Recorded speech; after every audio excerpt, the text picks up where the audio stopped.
Good afternoon. On behalf of the Wisconsin Alumni Association and the UW-Madison Art History Department, welcome to our program, Wisconsin Idea Spotlight, Answers to an Ancient City.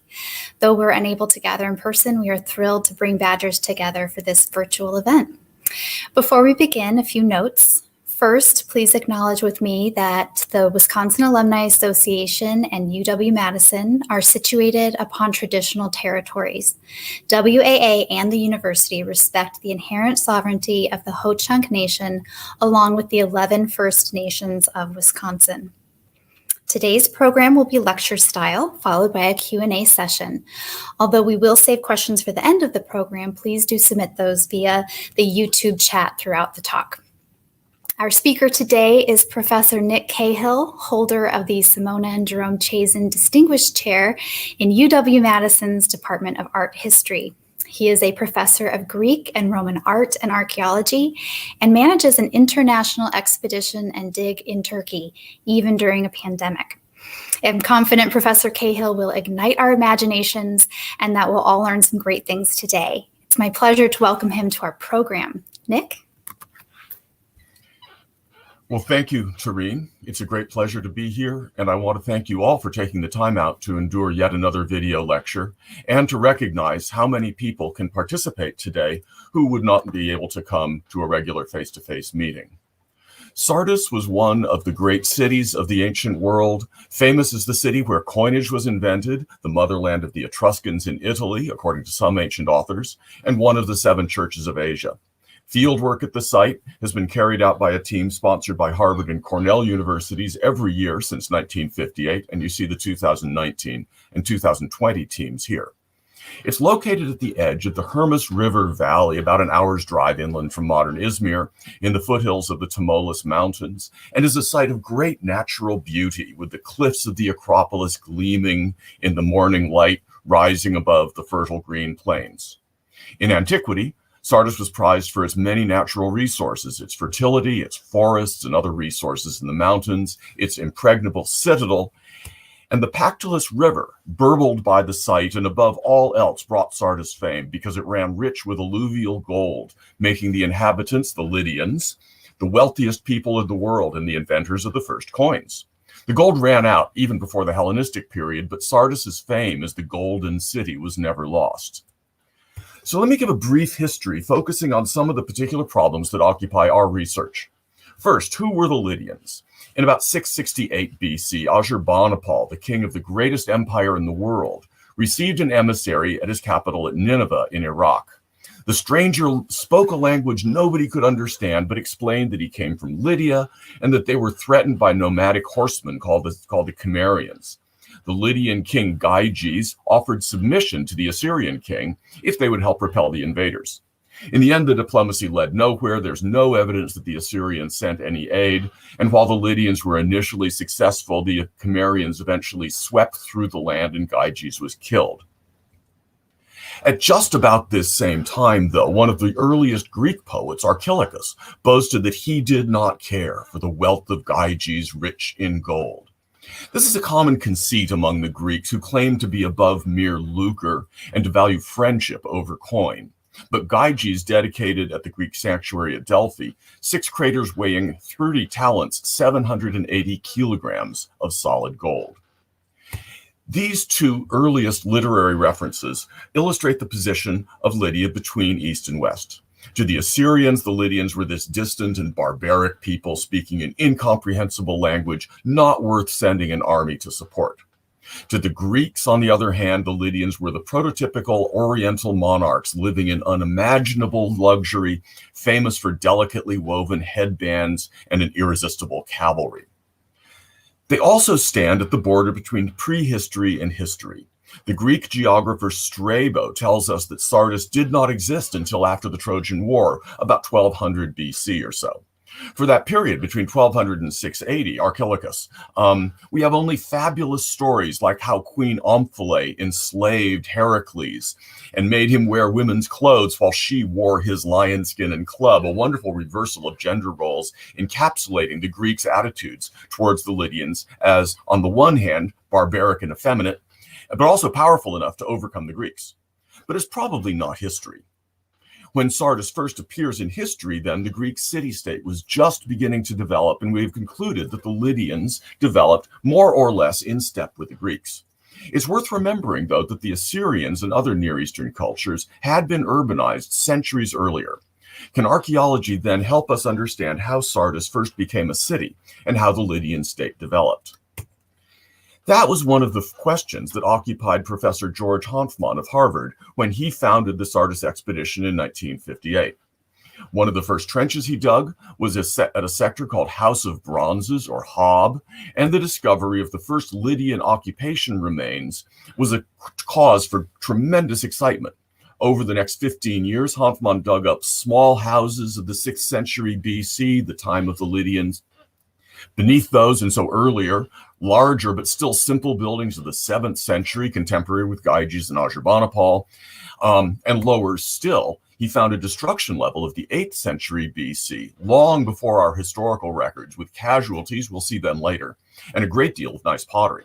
He dug deeper still, finding the earliest levels dating to the end of the late Bronze Age, about 1200 BC, which accords really well with Strabo's account that that's when Sardis was founded. The remains were only a hut and a burial, no signs of a great city, and so quite in keeping with the simple Greek settlements. The publication of this sector has been the long-term project of Andrew and Nancy Ramage of Cornell and Gül Gürtekin Demir of Ege University, and I'm delighted to say that their 2-volume final report on the sector was just published last month. When Mr. Hanfmann excavated Hob, though, we thought this was the center of the Lydian city. He thought of it as a sort of a marketplace or a bazaar. Excavation in the 80s and 90s, topic for another talk, proved that the center of Lydian Sardis lay to the east, however, and that Hob was an extramural settlement. This has changed, of course, our understanding of Hob, and we've turned our attention now to the center of Lydian Sardis, and particularly a hill called Field 49 that I'll return to in a bit. But for now, let's return to history. In 547 BC, a new king, Cyrus, was on the rise in Persia. Hoping to add territory to his empire, Croesus, the king of Sardis, asked the oracle at Delphi whether he should attack Cyrus, and the oracle famously and ambiguously answered that if he did, he would destroy a great empire. So Croesus set out and was defeated by the Persian king, and so fulfilled the oracle by destroying his own empire. We've uncovered the dramatic remains of this sack of Sardis. Houses burned, soldiers slaughtered and left in the rubble, the fortification demolished. These destructive events are great for archaeologists. Since the preservation is so excellent, we get this detailed look at the lives of ordinary people interrupted so suddenly that we find cooking pots still full of grain on hearths.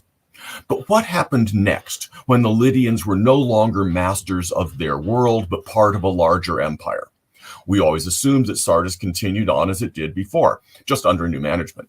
But the archaeological record reveals a different story. It turns out that the city center was almost entirely abandoned. Here, for instance, you see a Lydian house in purple, destroyed by Cyrus in 547 BC. The next activity on this site in central Sardis was more than 350 years later, when the Green Hellenistic Theater was built.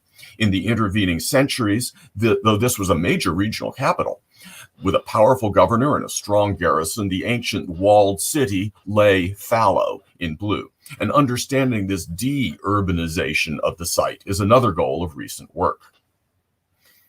Alexander the Great took Sardis in 334 BC, and its transformation from a Persian capital to a Greek polis was the subject of a special study led by Andrea Berlin and Paul Kosman, culminating in the publication in 2019 of Spear Won Land by UW Press. The greatest monument of this period is the Temple of Artemis, which was the subject of another research project lasting more than 30 years. Fikret Yegul drew every marble block of this temple and wrote a detailed account of this magnificent building. And after decades of writing and research, this 2-volume report was finally published during the pandemic last summer. Sardis joined the Roman Empire in 133 BC, but the profound change in the city comes a century and a half later. In 17 AD, a devastating earthquake struck the city, which has the misfortune to be located on a major fault line. But the Sardians replanned and rebuilt their city on new lines with the help of the imperial purse. And among the new public projects were the stadium, a reconstruction of the theater, and finally a sanctuary of the imperial cult, exactly on the center of the city, with a huge temple lavishly decorated with relief sculpture, and again, more later. Later in the Roman era, the temple was dismantled and its remains built into houses on this spot, one of many cases where the Sardians sort of recycled their own past. And this is another of our major interests, the later days of the city when the world was undergoing dramatic changes from the pagan world of imperial Rome to the Christian world of Byzantium. These houses are very well preserved for us, again, ironically, because they were destroyed in another massive earthquake in the early 7th century, and this has been another focus of research. Roofs and walls collapsed, leaving at least one inhabitant crushed. Buildings around the site collapsed like dominoes. After the earthquake, there's no sign of a major rebuilding. The city that had thrived for more than 1,000 years was no longer a city. The site remains important, and in the early Byzantine period, the inhabitants fortified the Acropolis, hauling blocks from the wrecked ancient buildings up the steep slopes to build tremendous new fortifications. And we're beginning a new project to understand the Acropolis in the post-antique period. But let me start with some of our work on the Lydian period on Field 49 here in the center of the city. One of the most striking features of Lydian urbanism is the way they enclosed natural hills with monumental terraces of giant boulders or gleaming white limestone masonry. This radical transformation of the natural landscape is quite unlike contemporary Greek urbanism, but is echoed later in places like Hecatomnid Caria and Hellenistic Pergamon. When these terraces were discovered in the 1980s, we believed that this was outside the Lydian city. But when we learned that this was actually the Lydian city center, these terraces were clues that this part of the city was part of the palatial quarter. So Guzine Eren of Boston University has bravely dug on the steep and windy north slope for more than 8 seasons. She exposed a terrace wall made of huge boulders for a length of about 135 feet, the most conspicuous monument of Lydian architecture at the site. Part of her work has been to understand the date of this wall, and pottery from some areas dates to the 6th century BC, rather late in the Lydian period. But other parts seem much earlier in the 8th century, when we thought Sardis was only a village. In her dissertation, she argues that this is an early 8th century Lydian terrace that was largely rebuilt using the same stones, again, this confusing recycling of earlier remains, but pushing the history of monumental construction at Sardis well before anything in Greece. Down the slope of the hill, she has distinguished at least 2 more phases of terracing. One of them is a massive terrace wall, 16 feet thick, with a white limestone face, a big task transporting this limestone from the quarries 7 miles away. And this was further expanded with a sandstone-faced section. Guzine's careful excavation found evidence dating this last phase to the late 7th or early 6th century BC, the period of Sardis's greatest expansion. When she followed the wall westward, however, she found that it had been entirely robbed out after the Persian capture. This adds further weight to that observation, that the city center lay abandoned during the Persian period, quarried for stone and valuables, and was only reoccupied after Alexander's conquest. Another of her objectives is to understand the Lydian buildings on top of the terrace. Unfortunately, like the terrace walls, most of those later buildings, the Palace of Croesus, have been entirely robbed out to reuse their blocks in later structures. But in 2013, at the bottom of a trench 23 feet deep, Guzine found thick mud brick walls with gaps for big wooden posts. In 2019, she located the corner and so could reconstruct a square building about 16 by 16 feet.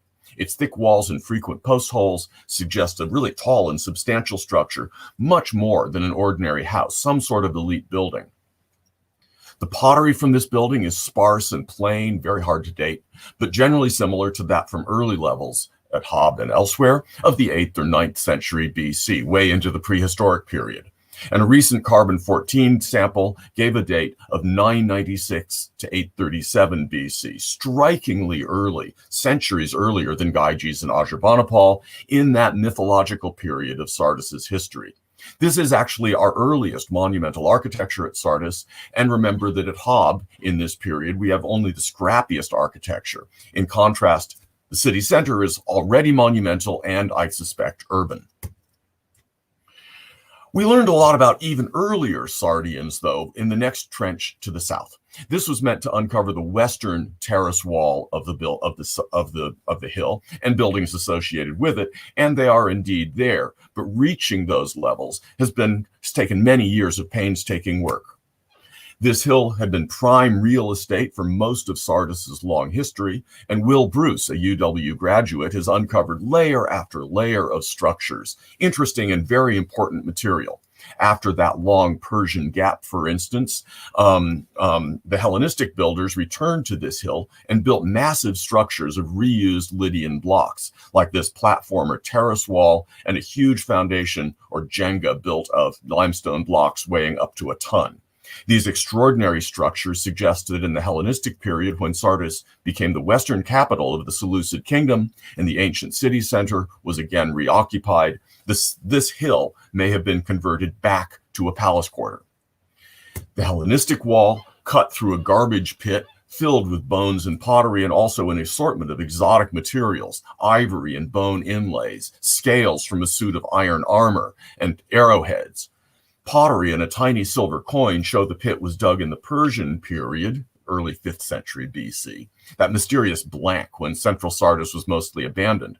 But the luxury items like the ivory and so forth probably date to the Lydian period and are probably detritus from the palace discarded here by the Persians who were quarrying the hill for reusable stone. In 2017, we had uncovered a small length of beautiful limestone masonry, the kind found in elite Lydian buildings and just what the palace should be made of. And just as exciting was a small area of a burned floor with 3 arrowheads on it dating to the middle of the 6th century BC, probably the remains of the Persian sack of Sardis. Such destruction debris, as I said, often produces these important collections of restorable and closely dated objects. But on this hill, it's been mostly plundered for valuables, and this seems to be one of the few unplundered areas. To uncover more of this, we had to spend the next 2 years carefully excavating and recording and dismantling this maze of Roman and Hellenistic strata. And by the end of 2019, we were within spitting distance of that floor. But the season came to an end, and we didn't want to expose anything too tricky at the very end of the summer. So we made do with delayed gratification until 2020, and then, of course, we got the pandemic. So Croesus's palace, the Persian destruction debris, and all its surprises are still waiting for us next summer, we hope. Another surprising result of the last few years was the discovery of even earlier remains than Guzine's. To investigate Lydian terracing, we dug deep sondages into the terrace fill, about 16 feet of clean sand and gravel. But underneath that terrace fill were these horizontally bedded occupation levels of the late Bronze Age, with unusual nosed pots and other characteristic shapes of the 2nd millennium BC. You'll remember that Greek authors thought Sardis was founded only after 1200 BC, and yet this shows that our hill was occupied much earlier. The intrepid Will Bruce continued to excavate and found that the fill turned from earth with ashen sherds back to almost sterile gravel, again sloping down to the west. That is, he found an earlier terrace fill showing that this hill had been already terraced in the Bronze Age. And eventually, 46 feet below surface, the height of a 5-story building, he reached bedrock, sloping steeply down to the west. Peter Pavuk and Fulya Dede-Oğlu studied the ceramics from this terrace fill and concluded that it dates to the early Bronze 3B period, about 2000 BC. And in 2019, this was confirmed by a radiocarbon date from the lowest level of 2346 to 2140 BC.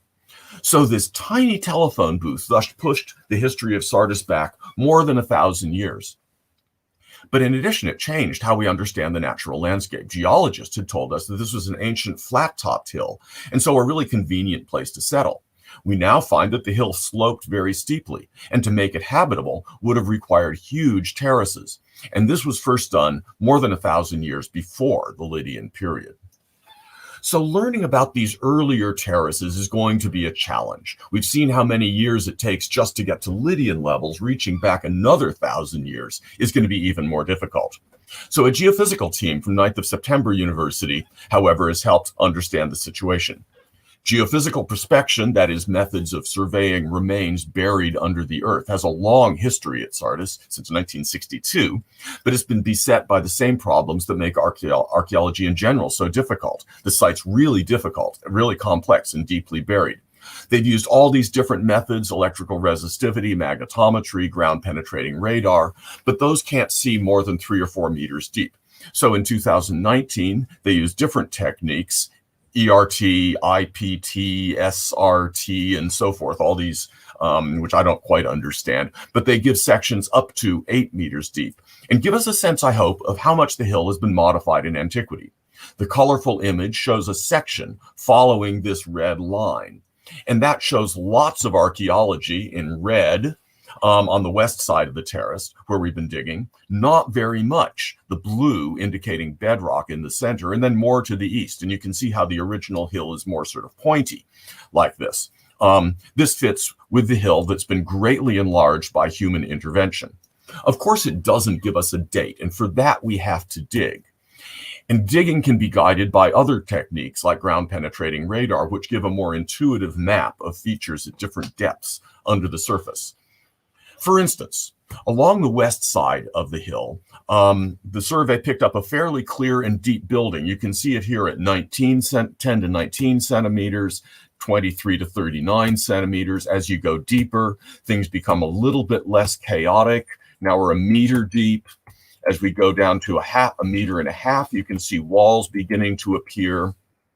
They become clearer and clearer by 2 meters deep.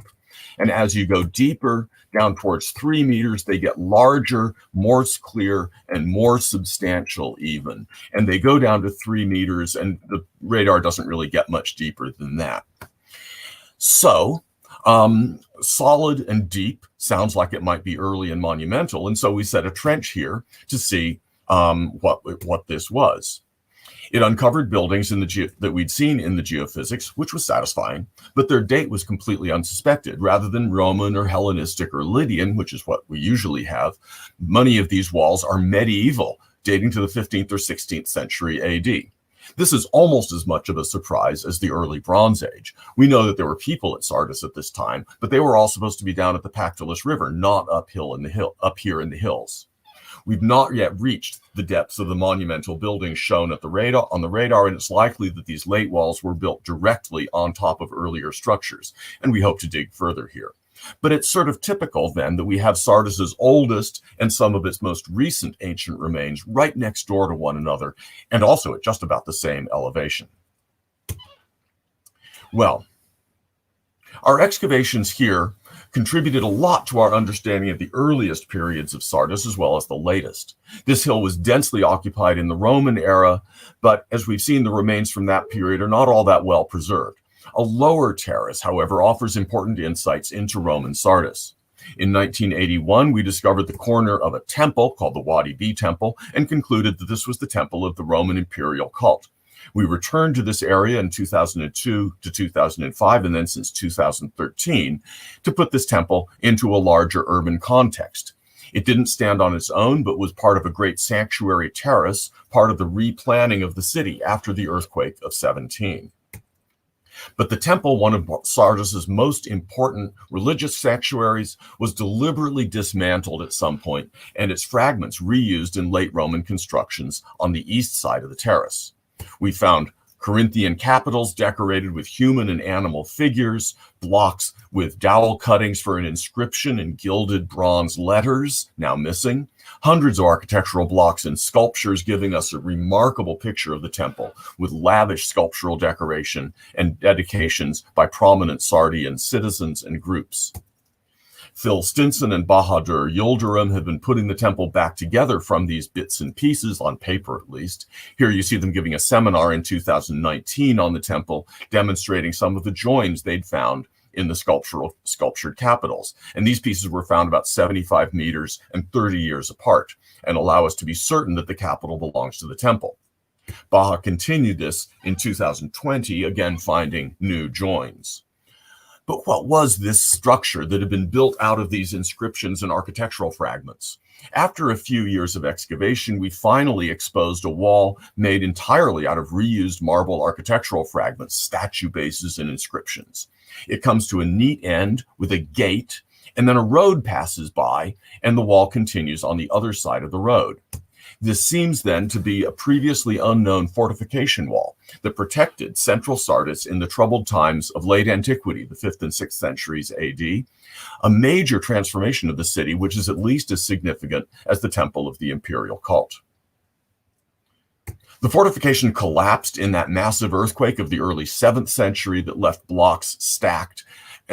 This earthquake split the ground to a depth of more than 26 feet. It's been found elsewhere in the city.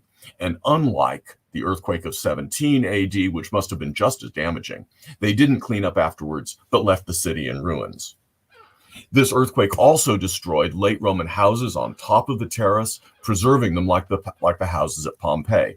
We've been excavating a couple of houses here, including a pair of rooms with nicely painted walls, one of them imitating colored marble, the other imitating tapestries, and containing an unusual collection of iron swords, as well as bronze weights and glass vessels and other equipment. We have a courtyard, which was in the midst of renovation or dismantling.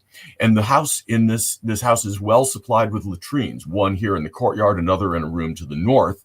Samples from these have been examined for parasites by Marissa Ledger, who concludes that the late Romans were surprisingly healthy with only relatively few intestinal parasites. And this was just published in the American Journal of Archaeology. When we expanded to the north a couple years ago, though, the situation was, of course, entirely different. We uncovered a series of rooms that are quite different in character. The wall of one room had collapsed, essentially intact, preserving its arched windows. And I had dreams or nightmares of what we'd find under the wall. Did it collapse on people at dinner when you find their bodies crushed on the floor? Unfortunately not. When she uncovered the floor beneath, it was completely bare. The area had been abandoned before the destruction. And to the south, we found even later rooms, one of the few post-earthquake structures here. We also have a large marble paved courtyard with raised platforms supporting a basin and other waterworks. The walls were painted very like one of the rooms to the south, maybe by the same crew. And you can see here how the earthquake has split and offset the wall by a good 3 inches or so. And this space too was completely empty of finds without the rich assemblages that we found to the south. So what's the difference between these two areas? One vibrantly occupied at the moment of the earthquake, the other abandoned. Is this one house, part of which was abandoned for some reason, or two separate houses? The discovery in 2019 of a door cut somewhat rudely through the major wall separating these spaces suggests that they were originally two separate houses which were connected late in life to drain the basin in the courtyard to the drain in the south. But a lot more remains to be done. While we focus on the ancient city, we also want to keep a broad perspective on the region around ancient Sardis. It had a wide territory, the city did, with marble quarries and villages in the mountains, cemeteries and scattered settlements to the southwest and east, and a tumulus cemetery at Bintepe, 8 kilometers away. We have a couple of projects underway to study the tombs of Sardis. Annetta Alexandridis at Cornell, focusing on Hellenistic and Roman tombs, while Susanna Ebbinghaus at Harvard works on Lydian tombs. And we occasionally get dragged into unexpected projects. This happened in 2019 when looters discovered a small Lydian tomb in the mountains about 3 kilometers from Sardis. The local museum in Manisa asked for our help in excavating the tomb, and luckily, Susanna Ebbinghaus was available to oversee the work, one of those serendipitous events having exactly the right person in the right place at the right time. The tomb is just a simple marble box containing a single skeleton. It had been plundered already in antiquity, as you can see by the way the bones are scattered. But ancient looters had missed a few things: gold beads and a beautiful gold ring dating probably to the 5th century BC. This is one of the striking things about Sardis. I suspect that even relatively ordinary people had access to gold to a degree that was uncommon in the ancient world. The finds give us a sense of the extraordinary gold work that was available at Sardis, but the bones may be just as valuable as gold. Anthropologist Yilmaz Erdal at Hacettepe University and his students will have a chance to study those bones this summer, I hope, as part of their ongoing study of ancient Sardians. In 2019, they analyzed the Lydian and Persian skeletons in our depots. Among those were the victims of that 8th century BC destruction I mentioned earlier. When excavated, those guys looked as if they'd been sort of unceremoniously dumped in a hole. Yilmaz Bey found that they'd been exposed to air for some time before they were buried, and also that they'd been gnawed on by animals, rather gruesome further evidence for this otherwise unknown sack of the city. They also analyzed a pair of skeletons dug in 2018 of medieval date. They are also rather ghastly, being, he tells us, an elderly man and a middle-aged woman who were violently murdered and then buried together. The man had suffered 18 wounds, one to the leg and then many more to the chest, arms, and hands as he tried to defend himself, while the woman was attacked from behind with a blow to the head, followed by blows to the shoulders and body. However, we're not trying just to tell grisly stories, but develop a long-term picture of the population at Sardis, how it changed as different groups arrived at and controlled the city, how the health and other aspects of the population changed over time. We don't have a very large sample since our focus has been on the city rather than on its cemeteries, but as the field of anthropology and particularly ancient DNA makes such striking progress, we're working with Dr. Erdal in his new DNA lab in Ankara to learn more about the population of Sardis. A final area of work is in the western part of the city where Professor Hanfmann began. Hanfmann excavated and then restored an enormous bath gymnasium complex with a great colonnaded marble court. In the corner of the bath was a synagogue discovered in 1963 by David Mitton of Harvard, the largest in the ancient world, paved with 15,000 square feet of mosaics, with walls revetted with colored marble and a colonnaded forecourt.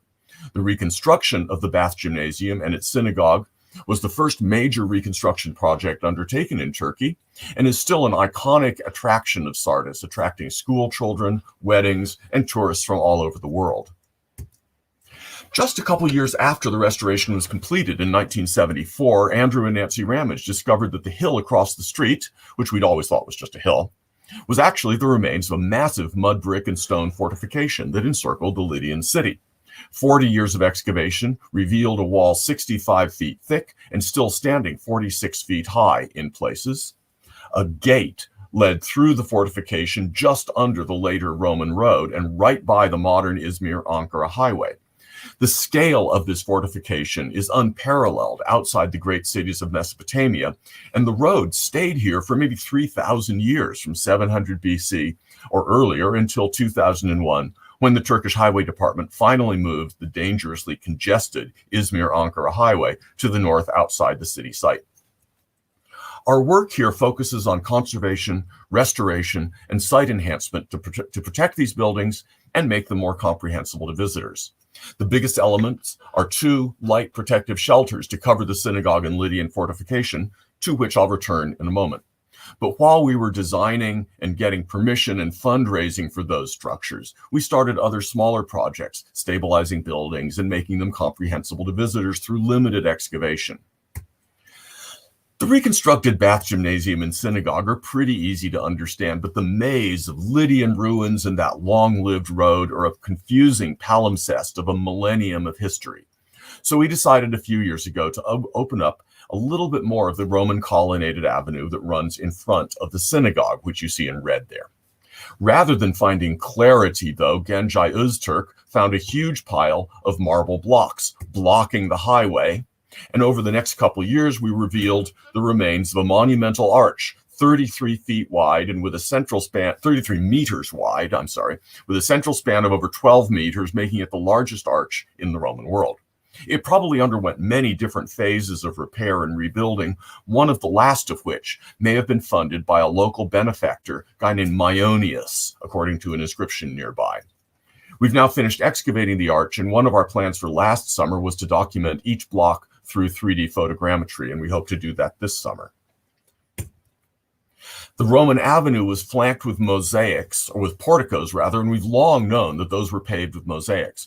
Parts were exposed in the 1960s, but we've always kept them covered with earth and gravel to protect them from tourist traffic. In 2017, though, we cleaned a small area of the mosaic where the sidewalk led through one of the side vaults of the monumental arch.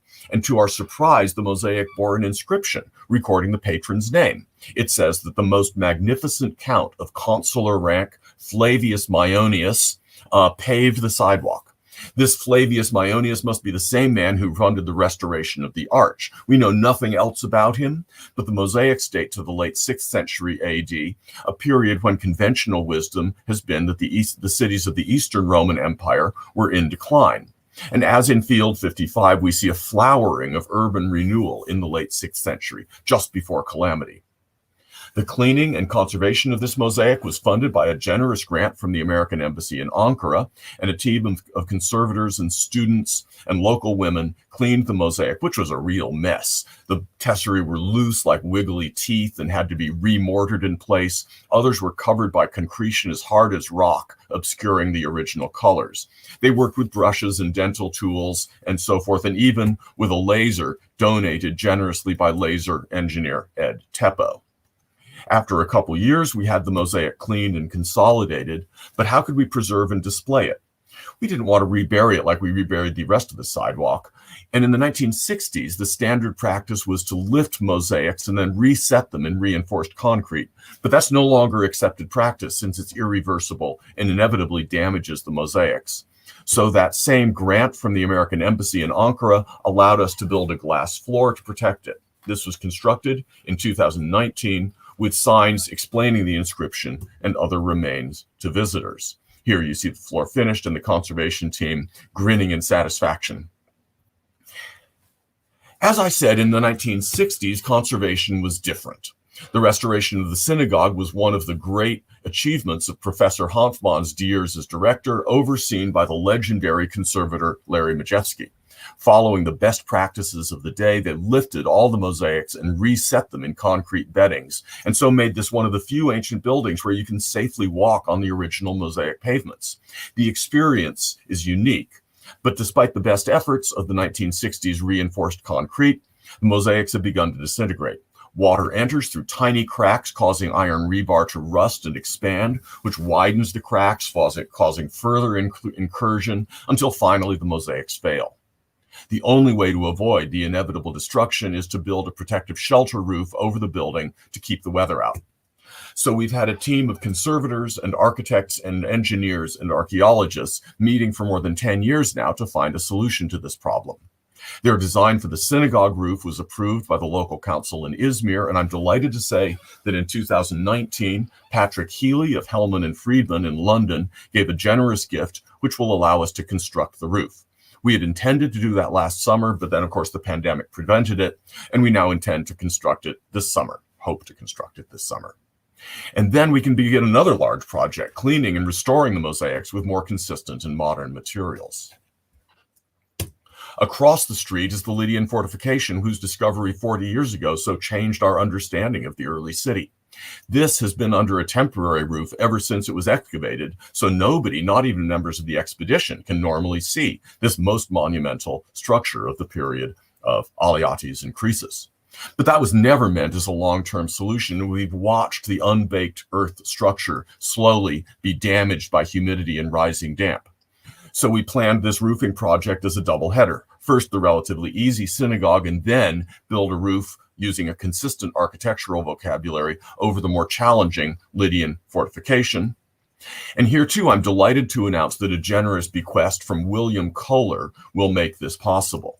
William Collins Kohler of Sheboygan was one of Professor Hanfmann's students and a very important member in the early years of the expedition, and his bequest will make this possible.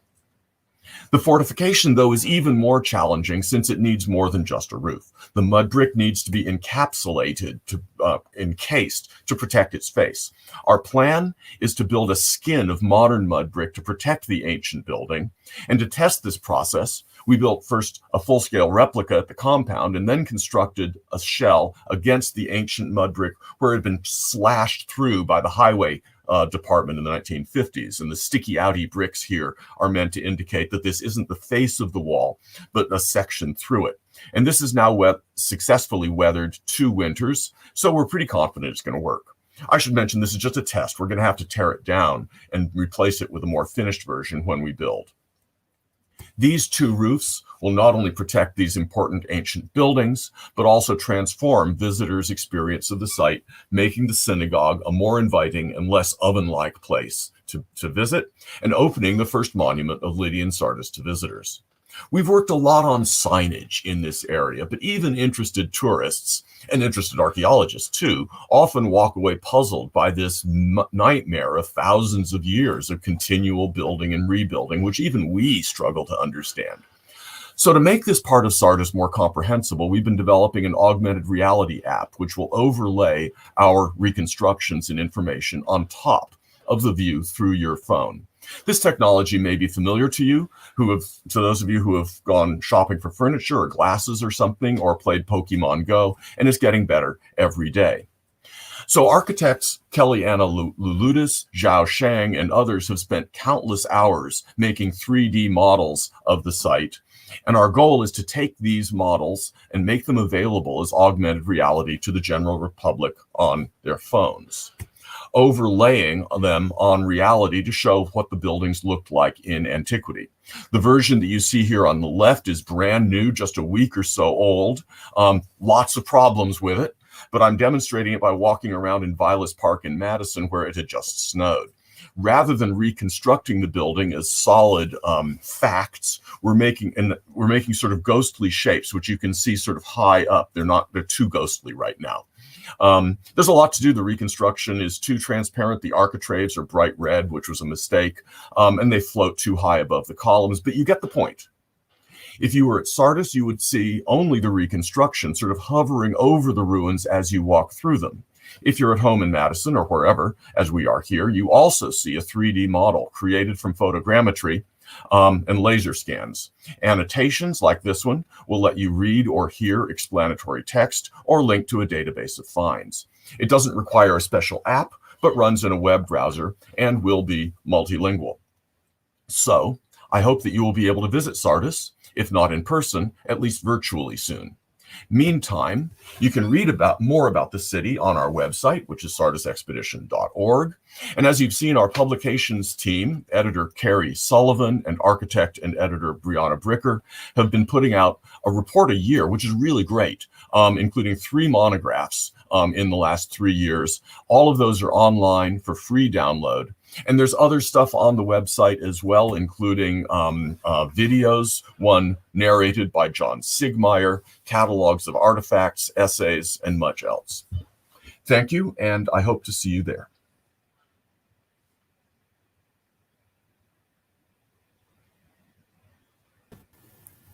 Thank you. That's inspiring, and it makes me want to get on a plane and have an adventure.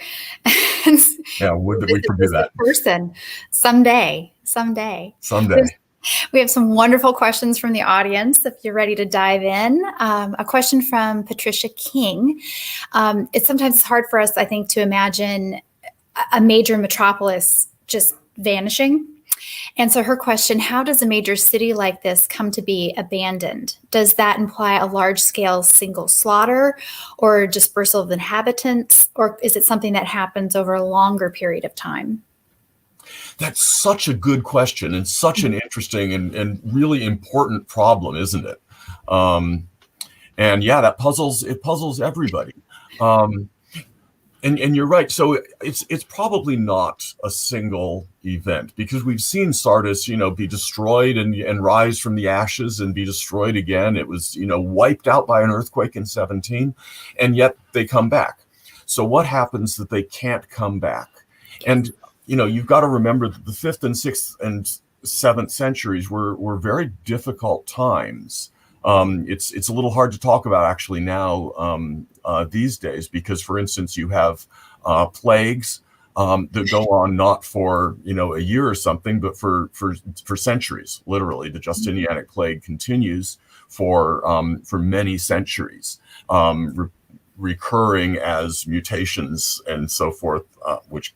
Yeah, it's scary. So there are there's climatic change as well. There's probably climate change as well. I mean, all of these will sound like sort of familiar problems, don't they? That, for instance, one of the things that we see in late antiquity, in late antique houses at Sardis, is that people are drilling wells, and they go, 75 feet deep or something, 65 feet deep, looking for water, because the famous Roman water system was no longer functioning, and that is probably due to changes in the water table caused by climate change.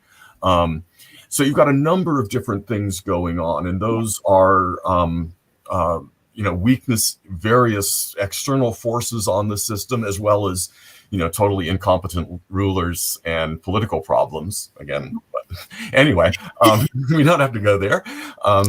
But you've got a whole sort of constellation of different things happening, of different processes happening, and how these all interrelate then is the really interesting question. And there's been a lot of interesting work done on this in late antiquity, and how then it doesn't just disappear, but society is transformed into something that is essentially non-urban, though, and very quickly it's a citadel. So there would have been people living on the Acropolis of Sardis, which I didn't really talk about, but that's where the focus of the city is, and it's the lower city that's abandoned.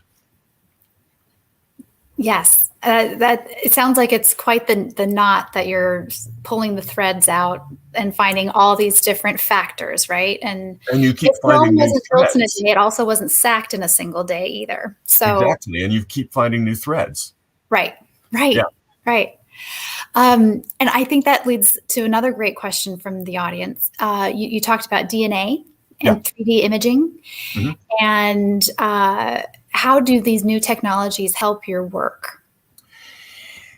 They can really, really help.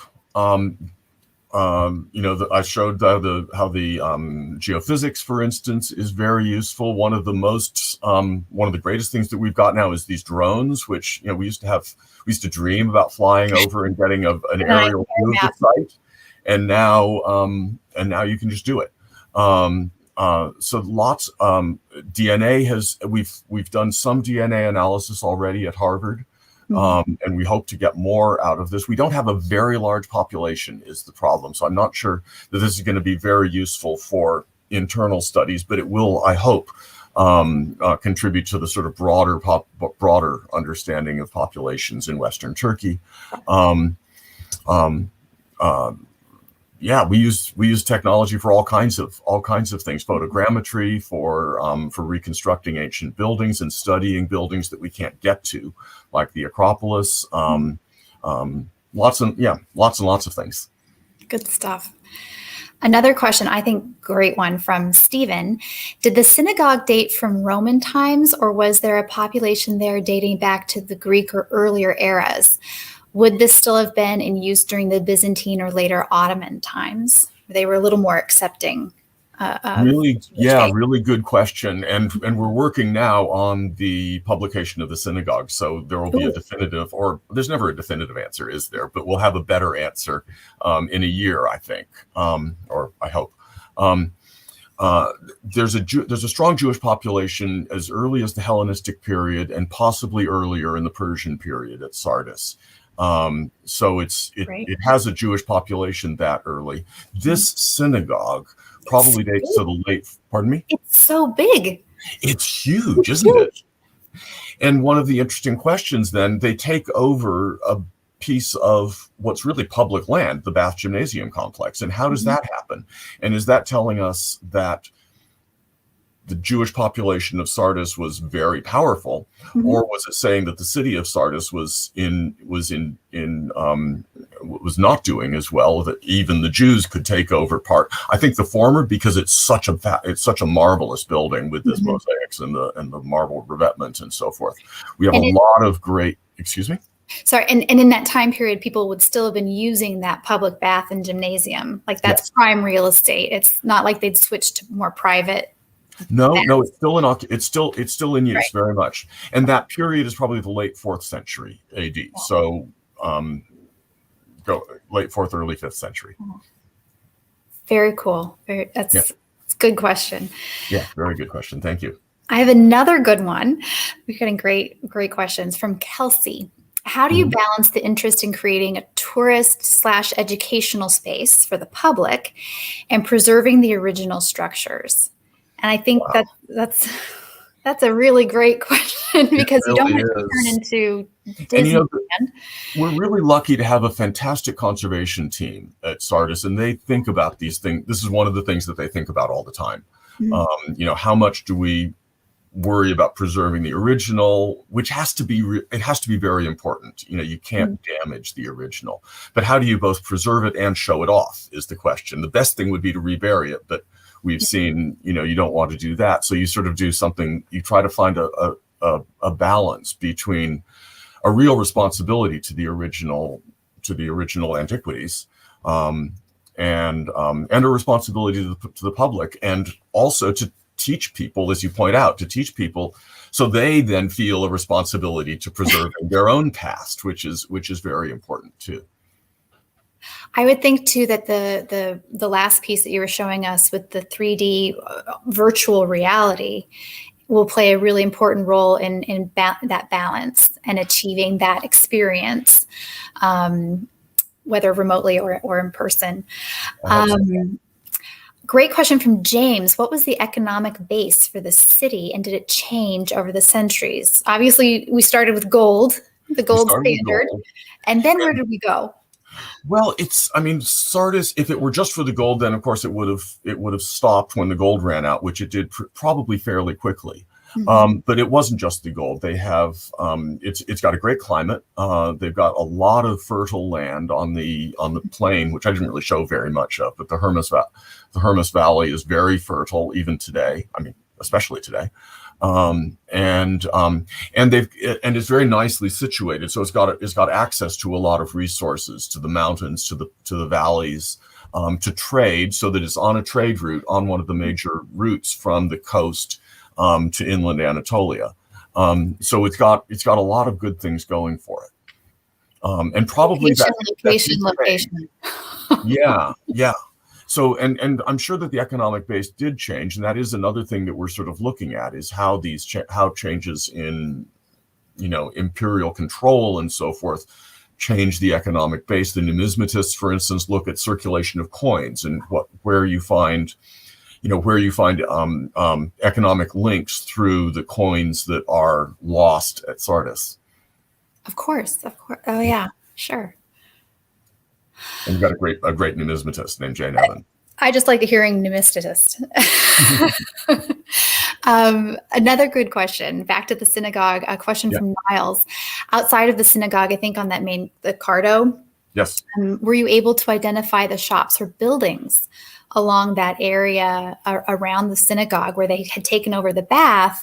What shops remained nearby? There's a really interesting set of shops, a very important set of shops called the Byzantine shops. And that's been published long ago. And it's a series, again, it's an interesting question of sort of privatization of public space. So what had been a huge colonnaded avenue is parts of it are given to private people, we assume, or leased or something, to build shops, sort of a shopping mall. And we've got lots of evidence for dye makers, glassworking, a couple of restaurants, a locksmith, various other occupations. People probably living in the second story above the shop is one idea. Some of them can be associated with the Jewish population. So one of the shops has a couple of menorahs sort of lightly incised on one of the walls. So there is as we knew, there was a Jewish population right there, but they're also involved in this. Others don't seem, the excavators believe that they were not owned by the Jewish population because, for instance, there are restaurants with pig bones in it, found in it. Probably. So we'll see. Yeah.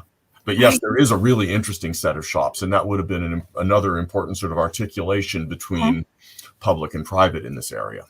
And how eclectic this population was, all coming together, and the different needs that those shops and restaurants were fulfilling. Yeah, and all the different things you can do in this one area. You can take a bath, you can go shopping, you can go to the temple. All day restaurant. Yeah. Sounds good. Okay, last question.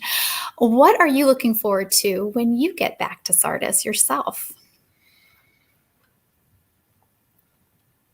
We've got a lot of friends there, and over the many years that I've worked there, I've really enjoyed getting to know the people of the villages, who have been just so welcoming and so great to us. I've got close friends. It's a wonderful place to be, and I think one of the things that's made the project as a success is that we've had a close relationship with the people, both locally and more distant in Manisa and elsewhere, and that it's a place that people want to come back to.